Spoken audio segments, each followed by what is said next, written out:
कारण कसं तर संभाजीनगरपासून पुण्याकडे पुढे निघत असाल, ट्रेनमध्ये थोडीफार जागा असेल आणि जर माणूस पुण्याचा असेल तर ते ट्रेनमध्ये बसलेल्या बाजूच्या माणसाला असं म्हणतंय की मला थोडं ॲडजस्ट करता का, मला थोडी जागा मिळेल का, किंवा इंग्रजी डायलॉग म्हणते प्लीज हॅव अ सीट. आणि तेच संभाजीनगरपासून इकडं परभणीकडे जात असेल आणि त्याच्यात आमच्या परभणीचं उभा असेल तर मग डायलॉग म्हणतंय एकड होय. आणि ते जर म्हणलं माझ्या मित्राचं सीट आहे तर ट्रेन काय ती बापाची आहे का. ही आपसूक शब्द निघणारी फॅक्टरी म्हणजे आमचा परभणी जिल्हा. त्याला काहून म्हणतात जगात जर्मनी, भारतात परभणी, आपल्याला काही माहीत नाही. पण सांगायचं तात्पर्य एकच गोष्ट विनंती करतो की बाबासाहेबांना कल्याण करताना पहिल्यांदा जर कल्याण कोणाचं केलं असेल तर कल्याण करताना ज्या घटकावर जास्त अन्याय झाला त्या घटकाचं कल्याण करायचं बाबासाहेबांनी ठरवलं. पण तुम्हाला प्रश्न पडला की सर्वाधिक जास्त अन्याय कोणावर झाला, तर जात आणि धर्म या नात्यानं पाहू नका, सर्वाधिक जास्त अन्याय होणारा घटक होता या देशातली महिला. सर्वाधिक जास्त अन्याय कोणावर झाला तर अन्याय होणारा सर्वाधिक जास्त घटक होता महिला. जुन्या काळामध्ये इथं ज्या महिला बसल्यात, तुम्ही या ठिकाणी मेकअप करून आलात, पांढरी साडी नेसून आलात, हे योगदान कुठल्या इथल्या धार्मिक ग्रंथाचं नाही तर आपल्या बाबासाहेबांना लिहिलेल्या संविधानाचं हे लक्षात घ्या. तर या ठिकाणी तुम्हाला बसता आलं नसतं. त्या विचार मंचावर एक सभापती म्हणून महिला आली होती. ही महिला इथल्या कुठल्या धार्मिक ग्रंथामुळे नाही तर आपल्या बाबासाहेबाच्या संविधानामुळे ही गोष्ट लक्षात घ्या. फक्त विनंती एकच आहे, आपल्या समूहाचा नेता होत असताना, समाजाचा नेता होत असताना कुठल्याही पक्षाचा पार्टीचा रुमाल घालून अख्खा समाज मागा आहे अशा भूलथापांना बळी पाडू नका.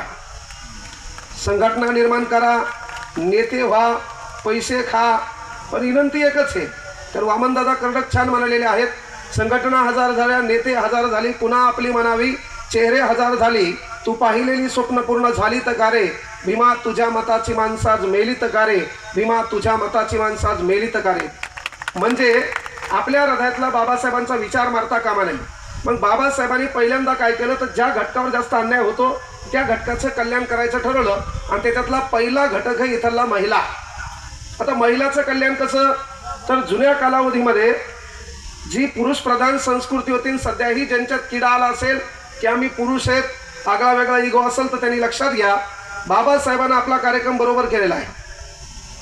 मग या ठिकाणी महिलांचं कल्याण कसं केलं तर जुन्या काळात पुरुष काय करायचा, शर्टाचे बटन बदलल्याप्रमाणे बायका बदलायचा, त्याला अधिकार होता. बरं, संविधान होण्या अगोदर आपल्या देशात कायदे नव्हते का? संविधान असण्या अगोदर बी या देशात कायदे होते, पण ते कायदे पंथाला धरून होते. ते कायदे जातीयतेला समान करणारे नव्हते. मग या देशात पुरुष काय करायचा, शर्टाचे बटन बदलल्याप्रमाणे बायको बदलायचा. आज तुझ्या धमक आहे का? घरी बायको असल्यावर नुसता फोन वेटिंगवर आल्यावर तुला दहशत कोणाची आहे भाऊ? रात्री 9ला आल्यावर अर्धी पेलेली परिपूर्ण तुही उतरून जाती, तो बायकोचा धाक किती डेंजर आहे. मग हे दिलं कोण? बाबासाहेबांना. दिलं कोण? बाबासाहेबांना. पहिल्या बायकोचे परिपूर्ण परवानगी घेतल्याशिवाय, तिच्यासोबत घटस्फोट केल्याशिवाय दुसरं लग्न करता येते का? मग बाबासाहेबांना पहिला अधिकार कोणता दिला तर पहिला अधिकार महिलांच्या शिक्षणासाठी दिला, ही पोरगी शिकली पाहिजे.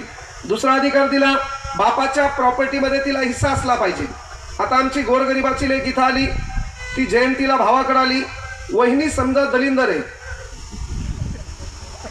वहिनी दलिंदर आहे, तिला वाटलं की आपल्या भावाच्या बहिणीला कपडे करणं नको, साडी करणं नको असं तिच्या मनात आलं. तर बाबासाहेबांनी पुन्हा कोणता अधिकार दिला?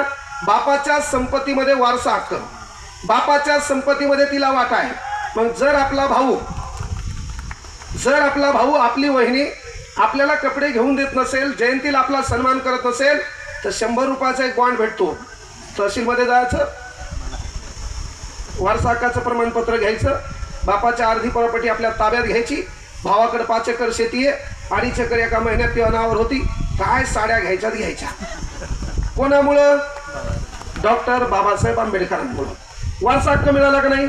त्यानंतर महत्वाची गोष्ट, एखादा दलिंदर समजा तुला त्रास द्याला, जुन्या काळात पुरुष कितीही कलंकित असेल पण त्याला तो बायकोल टाकून देऊ शकत होता, पण तिला डबल नांदवायचा न नांदवायचा अधिकार याच्याकडे होता. आता हिला वाटलं की हे दलिंदर आहे, एका मिनिटात कागदपत्र तयार, एका महिन्यात जय हिंद जय महाराष्ट्र. निस्ता जय हिंद जय महाराष्ट्र आहे का?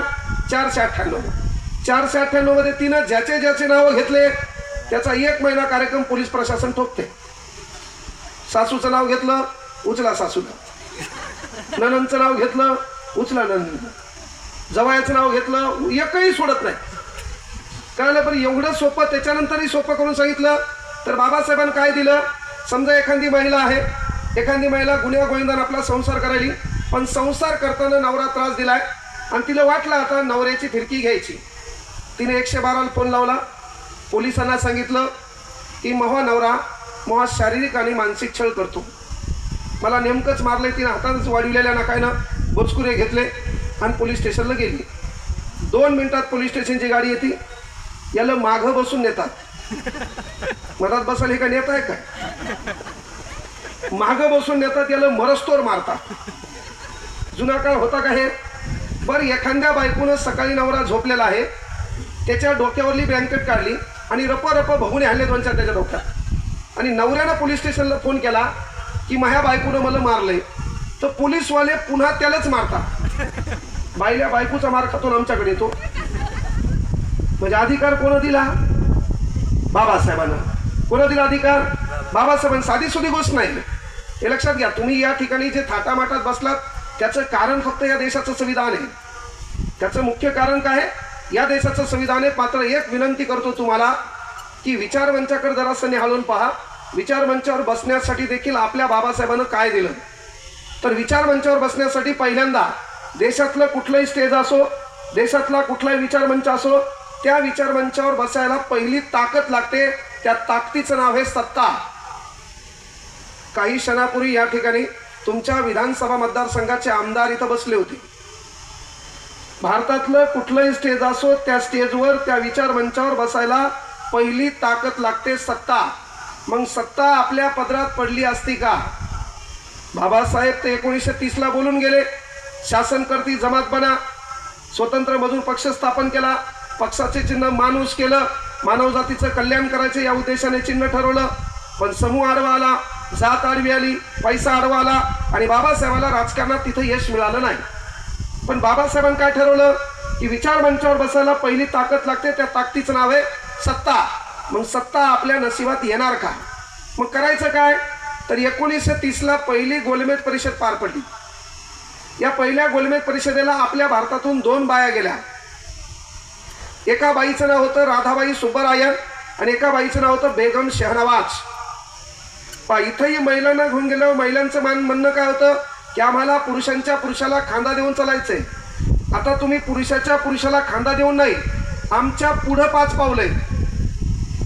सध्या तुम्ही ते डायलॉगच म्हणायचं नाही, आम्ही पुरुषाच्या बरोबर आहेत. नाही, तुम्ही आमच्या लय पुढे आहेत. साधं उदाहरण आहे, बाबासाहेबांनी एवढा अधिकार तुम्हाला दिला. आमचा कार्यक्रम टरबूज आहे. चाकू टरबूज पे गिरा, टरबूज चाकू पे गिरा, कटना तो टरबूज ही आहे. अख्खे अधिकार तुमच्याकडे. साधी गोष्ट आहे, जीन्स पॅन्ट कोणाची होती? आमची. आता तुम्ही परिधान करायला का नाही? कलम 21 जीवित्वाचं स्वातंत्र्य, तुम्हाला तुमच्या शैलीनुसार राहण्याचा अधिकार आहे. टी शर्ट कोण घालत होतं? पोरग. आता टी शर्ट तुमच्याकडे गेलं का नाही? कोणा दिलं? जुन्या काळात होतं काय?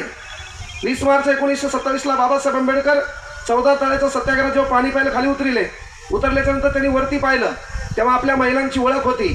त्या महिलेला गुडघ्याच्या खाली साडी नेसण्याचा अधिकार नव्हता. आपल्या माणसाची ओळख होती, त्याच्या हातात काठी असायची, त्या काठीला घुंगरं असायची. कारण तो आला म्हणून कळायला पाहिजे, लोकांनी पटकन आपले दरवाजे बंद केले पाहिजे. ही वस्तुस्थिती या महाराष्ट्रामध्ये होती, ही वस्तुस्थिती या देशामध्ये होती. ही आपली ओळख होती का नाही? ती ओळख मिटवण्याचं काम आपल्या बापाने केलं. 20 मार्च 1927ला केवळ पाणी खुलं केलं नाही, तर पहिल्यांदा आपल्या गुलामगिरीतून आपल्याला मोकळं करण्यासाठी त्यांनी सांगितलं की आपणही सवर्णासारख्या बायांसारखे जे काही साडीचा घोळ आहे तो घोट्यापर्यंत येऊ द्या. आपणही स्वच्छ राहा, सुंदर दिसा.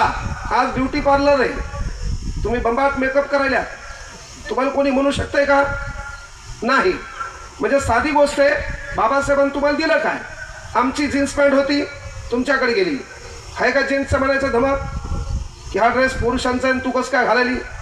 नाही. टी शर्ट कोणाचं होतं? आपलं. IT क्षेत्रामध्ये सध्या पोरगी पाहिली तुम्ही, शर्ट पॅन्ट सेटिंग करून दिसायली का नाही? मग बाबासाहेबांनी तुम्हाला एवढं दिलं का? अन्याय तुमच्यावर जास्त झाला होता. आता जर आमचं पोरगं तुमचं कॉपी करायला गेलं आमच्या पोरात धमक आहे का गाऊन घालून इथं बसायचं? नाही. बाबासाहेबांनी तुम्हाला एवढं भारी दिले, आमच्या पोरांनी समजा जरी गाऊन घातला आणि इथं बसलं तर आमच्या डायलॉग घालतील का नाही? बहुतेक त्याच्यात फालते म्हणतील का नाही? आमच्या पोरात धमक आहे का पंजाबी ड्रेस घालून इथं बसायचं? आणि जरी बसला तर आमचे डायलॉग घालणार, ते आमच्यात नाही हो म्हणणार का नाही? म्हणजे आपला कार्यक्रम पहिल्यांदा तिथं ठोकला गेला. पण महिला मंडळाला विनंती करतो, तुम्ही पूजेला जा, विधी आराधनेला जा, कुठल्या धार्मिक कार्याला जा, पण कार्याला जात असताना रस्त्याच्या कानाकोपऱ्यात चौकामध्ये कुठतरी हात वरती करून संविधान हातात घेऊन आपला बाप उभा आहे त्या बापाच्या पाया पडून जा. कारण हिंदू कोड बिलाच्या माध्यमातून पहिला उद्धार तुमचा कोणी केला असेल तर त्या बाप माणसाने केलाय. त्या बाप माणसाचं नाव आहे डॉक्टर बाबासाहेब आंबेडकर. मग विचार मंचाचा प्रश्न आला की विचार मंचावर बसायला पहिली ताकद लागते. त्या ताकदीचं नाव आहे सत्ता. सत्ता आपल्या नशिबात येणार नाही.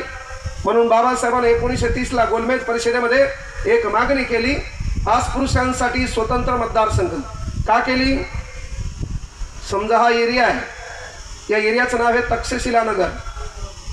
या तक्षशिला एरियामध्ये बाकीच्या समूहाचे 10-12 घरे, त्यांच्याकडे गडगंज पैसा आहे, गेली वर्षानुवर्ष त्यांच्या घरात सत्ता आहे. आपला समूह जास्त आहे पण पैसा नाही आहे. आपला समूह जास्त आहे पण आपल्यामध्ये हेवे दावा आहेत. आपला समूह जास्त आहे पण महत्वाची गोष्ट त्याच्यामध्ये जातीयतेचे तिटकारे आहेत. आणि मग नेता कोण होणार? नेता तोच होणार जो प्रस्थापित आतापर्यंत चालत आलाय. बाबासाहेबांना कळलं की अरे मी निवडणुकीला उभं राहिल्यावर मला या लोकांनी पाडले, मी निवडणुकीला उभं राहिल्याच्या नंतर मला या लोकांनी पाडले, येणाऱ्या काळात हे माझे जात बांधव, माझे धर्म बांधव कधी निवडून येतील? मग यासाठी बाबासाहेबांनी स्वातंत्र्य चळवळीपेक्षा पहिली मागणी केली की आम्हाला अस्पृश्यांसाठी स्वतंत्र मतदारसंघ पाहिजे. मग स्वतंत्र मतदारसंघ पाहिजे म्हणल्यावर झालं काय? रॅमसे मॅकडॉल यांनी सांगितलं की एक काम करा म्हणले, हे मतदारसंघाची मागणी थोडी बाजूला ठेवा, पण या इतिहासात एक नेता आहे म्हणले, त्या नेत्याला एकदा गोलमेज परिषदेला घेऊन या. मग त्या नेत्याचं नाव काय? तर त्या नेत्याचं नाव बापूजी. आता बापूजी आपल्या देशात आले होते 9 जानेवारी 1915. 9 जानेवारी 1915ला बापूजी आपल्या इथं आले. बापू गेले होते 1893ला. 9 जानेवारी 1915ला बापूजी या देशात आल्यावर त्यांनी या देशातले लोक पाहिले आणि म्हणले या देशातल्या लोकांना घालायला कपडे कमी आहेत म्हणून मी थाटामाटात राहणार नाही, आजपासून मी पण कपडे कमी घालणार. मग बापूनं काय केलं? पंचा नेसला. बापू 9 जानेवारी 1915ला या देशामध्ये आले आणि देशात आल्यावर पाहिलं या देशातल्या लोकांना पुरेसे कपडे नाहीत, म्हणून मी देखील काय करणार? परिपूर्ण कपड्यात राहणार नाही. बाबासाहेब 1924ला केम्ब्रिज विद्यापीठातून या देशात आले, देशातली व्यवस्था पाहिली, या देशातल्या लोकांना घालायला बरोबर कपडे नाही. विज्ञानाच्या भरोशावर, शिक्षणाच्या भरोशावर, समतेच्या भरोशावर, मूलभूत अधिकाराच्या भरोशावर मी जसा सुटाबुटात आलोय तसं मी माझ्या बांधवांना सुटाबुटात आणल्याशिवाय शांत बसणार नाही. हा विचारसरणीचा फरक आहे. यावर एक छान वाक्य आहे, किसी नंगे को देखकर नंगा होना गांधीवाद सिखाता है. किसी नंगे को देखकर नंगा होना ये गांधीवाद सिखाता है. किसी नंगे को देखकर सूट बूट में लाना ये आंबेडकरवाद सिखाता है. टाळ्या अशा मरणवाणी वाजवायच्या ना. आपल्या भावकीत कोणी मेलंय का? जोरात टाळ्या वाजवा एकदा. याच्यात सर्वात मोठा ताण कोणता आहे?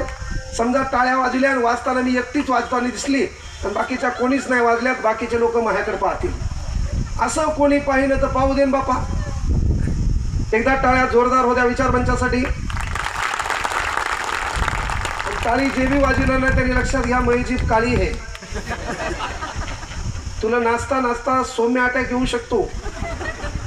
म्हणून एकदा जोरदार टाळ्या होत्या बाबासाहेब आंबेडकरांच्या विचारांसाठी. तुम्हाला तुमच्या भाषेतच बोलावं लागते तेव्हा हे लोक नीट होतात आजकाल. उगं प्रमाण भाषेत बोललो आपण, ह्या ऍक्ट टू टेक जशाल तशी प्रामाणिक भाषेत संविधान सांगायला गेलो, लोकांना कळत नाही, ते आपल्या भाषेत सांगावं लागते. म्हणजे मुख्य गोष्ट बाबासाहेबांनी सांगितलं, विचार मंचावर बसायला पहिली ताकद आपल्याकडे लागते. त्या ताकदीचं नाव आहे सत्ता. सत्ता आपल्याकडे येत नाही म्हणून आपल्या बापानं 1930च्या गोलमेज परिषदेमध्ये काय सांगितलं की अस्पृश्यांसाठी स्वतंत्र मतदारसंघ द्या.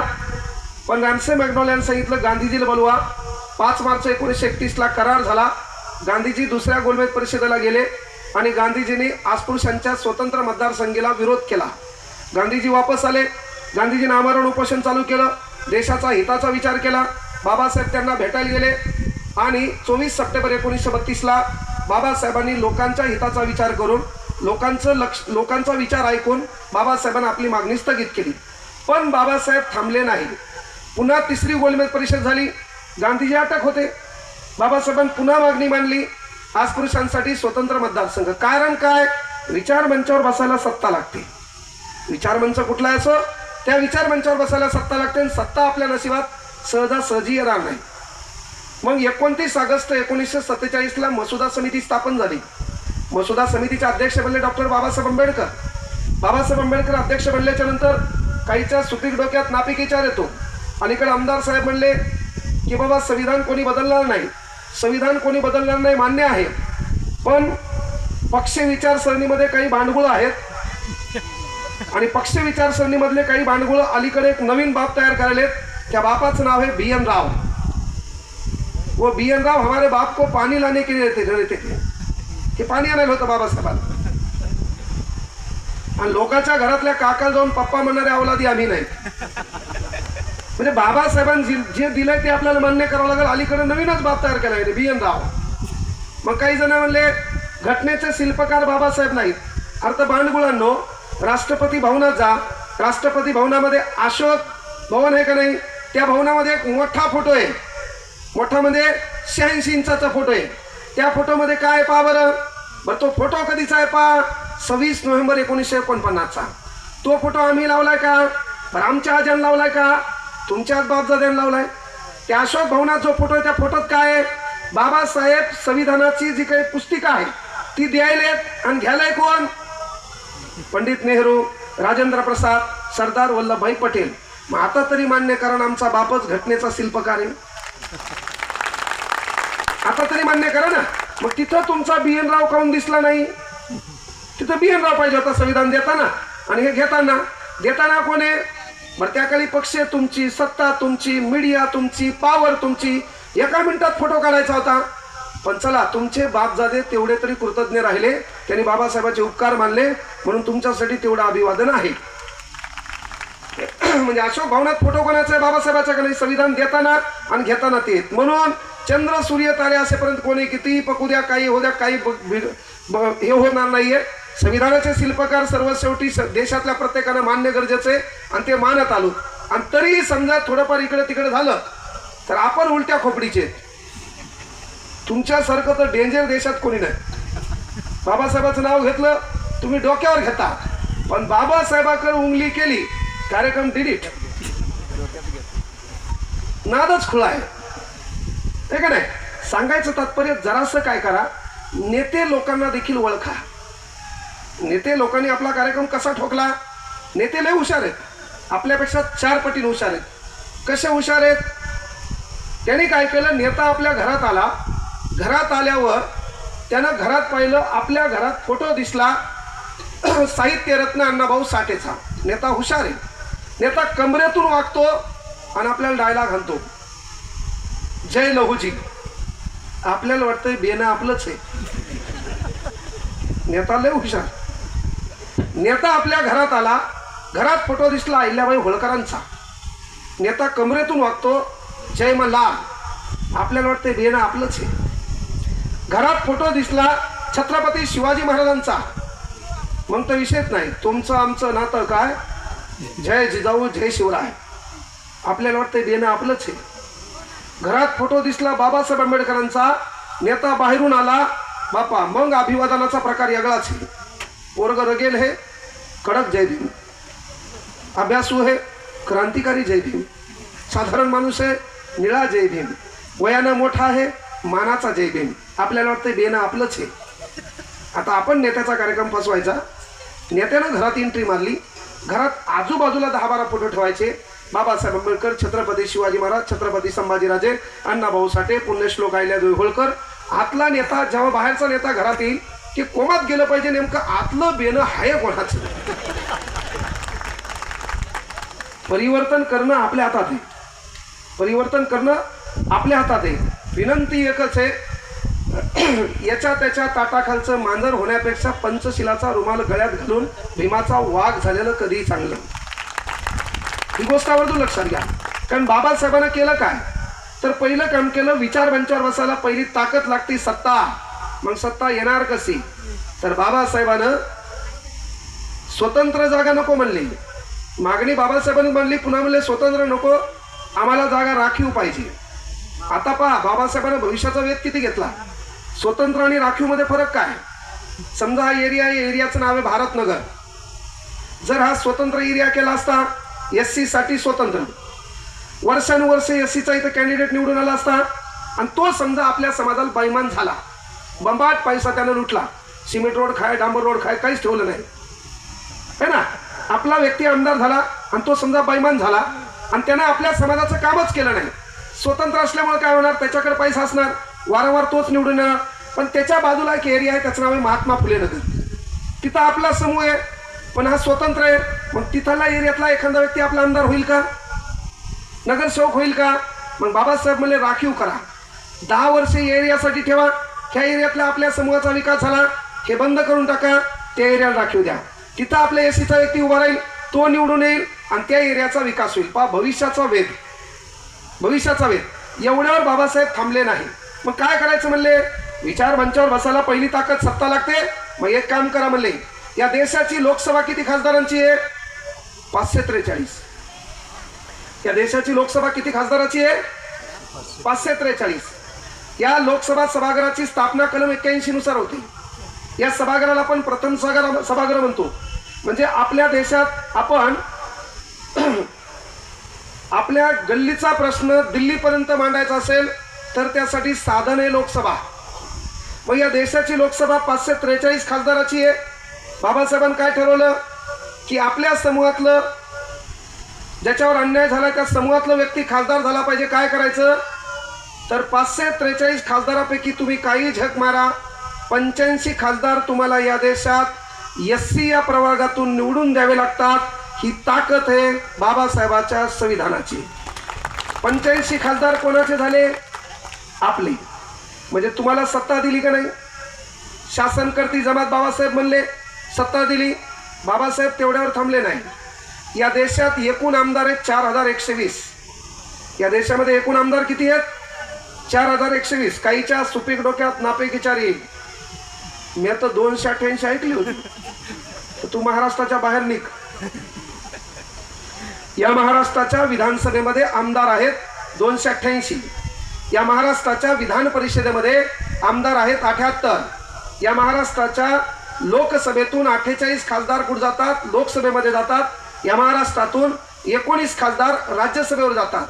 म्हणजे 288 आमदार आहेत, 78 विधान परिषदेचे आमदार आहेत, 48 लोकसभेचे खासदार आहेत आणि 19 राज्यसभेचे खासदार आहेत. एवढं असून बी खड्डे आहेत, एवढं असून बी बेरोजगारी आहे, एवढं असून बी ताणतणाव आहे, एवढं असून बी धिंगाणा आहे. आणि एवढे कुटाणे असल्याच्या नंतर आमचं पोरगं डेंजर आहे.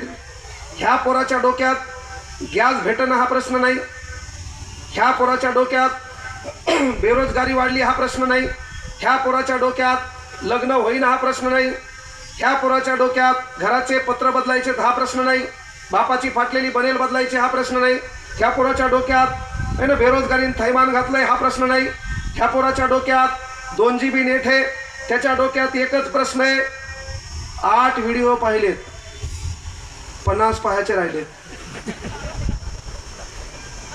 8 व्हिडिओ पाहिलेत, 50 पाहायचे राहिले. आणि एकदा 50 व्हिडिओ पाहिले की आत्मा समाधान झाला. जय हो बाबा अशोक खरात. म्हणजे युवक वर्ग कोणीकडे चाललाय, युवकांच्या डोक्याला ताण का आहे. एकच गोष्ट सांगतो, जी लोक बाबासाहेबांच्या विचाराच्या सावलीत येतात ती अशा हरामखोर भोंदू बाबाच्या संगतीत जात नाहीत. ही गोष्ट लक्षात घ्या. जी लोक बाबासाहेबांच्या विचाराच्या सावलीत येतात ती अशा भोंदू बाबाच्या चरणी जात नाहीत. टेबल टेनिस बेजार आमचं पोरग रात्री 11ला मेसेज करायला आलाय का, पाठव ना. काही दलिंदराला मला मेसेज केला, हो सर तुमचं लोकेशन लय हे म्हणला, तुमच्याकडे आला असेल. कुठून सुधारतील काय माहिती. आणि याच्या ग्रुप बी लय डेंजर आहे. याच्या ग्रुपचं नाव आहे रात्रीच खेळ चाले, नुसत्या लिंका पाठवायला. काय काय तर AI व्हिडिओ तयार केले, निघले बरं, AI व्हिडिओ तयार केले. म्हणजे सांगायचं तात्पर्य, दोषी अशोक खरात नाही. आपल्या बायकोच्या अंगात भूत येत असेल, आपली बायको बाबाच्या सानिध्यात जात असेल, तर लिंबाचा फोक घ्या, घरीच भूत काढा. बाकी मंत्र मी सांगतो, मलाही मंत्र येतात. आपला इकडला कार्यक्रम बंद झाल्यावर तिकडेही उतरता येते आपल्याला. विषय एकच आहे, अंधश्रद्धा आपल्या अंगात येते कस काय बाबा, है ना. आणि अंधश्रद्धा कोणाच्या अंगात यायली? गोरगरिबांच्या. कधी ऐकलं का रे संसदेत खासदाराच्या अंगात आलं? खासदार झुलू लागलं? कधी आमदाराच्या अंगात आलं? अंगात कोणाच्या आले? गोरगरिबांच्या. त्याच्यात अंगात बायाचे आले. आणि देवी कोणती आली? मरी आई. जिचा फोटो नाही, जिचं मंदिर नाही, ती देवीच्या अंगात. ती अंगात बालाजी यावा, है ना, सोन्यावाला देव हे. ते अंगात बाबासाहेब यावे, उन्हा तानात तो समाजाची सेवा करावी. ते अंगात छत्रपती शिवाजी महाराज यावे, है ना, तो महिलांचा आदर करावा. ती अंगात मर्याई आली. आणि तू डपडीच्या तालावर झुलायली. डड्डंग टट्टंग, हो हो, डड्डंग टट्टंग, हो, मरस्तो राहणा. भूत काढायचा एकमेव मार्ग मारणे, दुसरा कुठलाही पर्याय नाही. हिच्या अंगात भूत येत असेल तर पर्याय एकच आहे, दे दनादन. त्याच्यात ह्योच दलिंदर पुढं पुढं फिरतो आणि तिच्या तोंडात लिंबू खाऊ घालतो. पहिले याला बी हाना. ते बाबा बिबा मोठे झाले काहून, तर याला वरदहस्त राजकीय लोकांचा होता. राजकारणातले लोक यांच्या पाया पडायला गेले, यांना ट्रेंडिंग मध्ये आणलं. गोरगरीब लोकांना वाटलं कदाचित राजकीय वैभव या बाबामुळे भेटला असेल, चला आपण बी जाऊ. मग झाला ओसो जल, पे पाणी.